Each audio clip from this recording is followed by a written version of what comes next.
Mes chers compatriotes, mes chers amis, je tenais à m'adresser à vous afin de vous témoigner de toute mon amitié et de vous transmettre mes vœux les plus chaleureux à vous toutes et tous qui fêtez aujourd'hui le nouvel an lunaire, une année placée sous le signe du buffle. Que cette année soit remplie d'espoir, de joie, de bonheur pour vous-même et pour vos proches, mais qu'elle soit aussi remplie de raisons d'espérer. Vous êtes nombreux, en métropole et outre-mer, à partager cet héritage culturel et à faire vivre ce lien avec la Chine, la Corée, le Vietnam, mais aussi avec une grande partie de l'Asie du Sud-Est, ce lien qui nous permet de tisser ensemble les fils de notre histoire commune.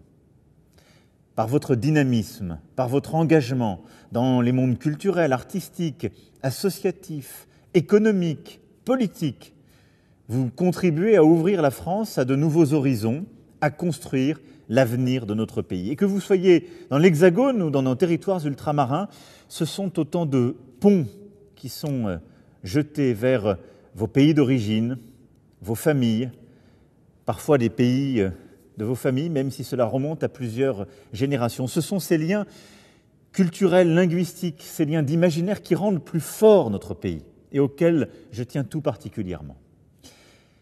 Alors que chaque année, cette période est festive et qu'elle est en principe l'occasion de revoir avec émotion nos proches, de partager des repas en famille, de donner aux aînés toute l'attention qu'ils méritent, je sais aussi combien, en ce moment même, la pandémie vous prive de cette chaleur humaine ô combien nécessaire. Je sais combien les restrictions qui s'imposent et que nous devons respecter, et je vous passe en même temps un message de responsabilité, ce sont aussi des sacrifices. Ils s'imposent à nous et mon amitié vous accompagne dans ces moments. Mes pensées vont également à toutes les familles qui ont perdu des proches à cause de l'épidémie de Covid-19. Qu'ils aient perdu ses proches à l'autre bout du monde sans pouvoir se déplacer pour partager avec eux les derniers instants, être présents comme ils l'auraient voulu, ou qu'ils aient perdu ses proches dans notre pays ou en Europe, car les contraintes ont aussi été importantes et n'ont pas permis à beaucoup d'entre vous d'être aussi présents ou d'accompagner dans les derniers instants les membres de leur famille ou leurs amis. Cette pandémie a aussi malheureusement déversé son lot de haine aveugle. Et ce n'est pas le moindre des mots.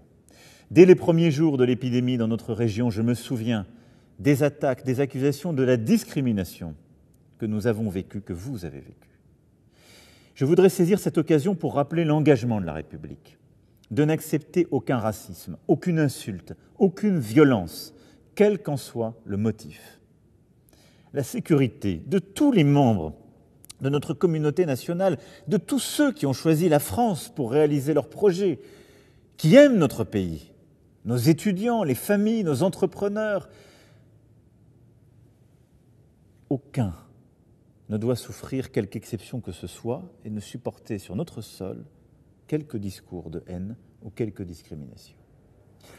Mes chers compatriotes, mes chers amis, après une année éprouvante, au cours de laquelle vous avez fait preuve d'une résistance et d'un courage exceptionnel, qui, dit-on, sont parmi les caractères des femmes et des hommes nés sous le signe du buffle. Je vous souhaite à nouveau mes meilleurs vœux de santé, de réussite et de bonheur.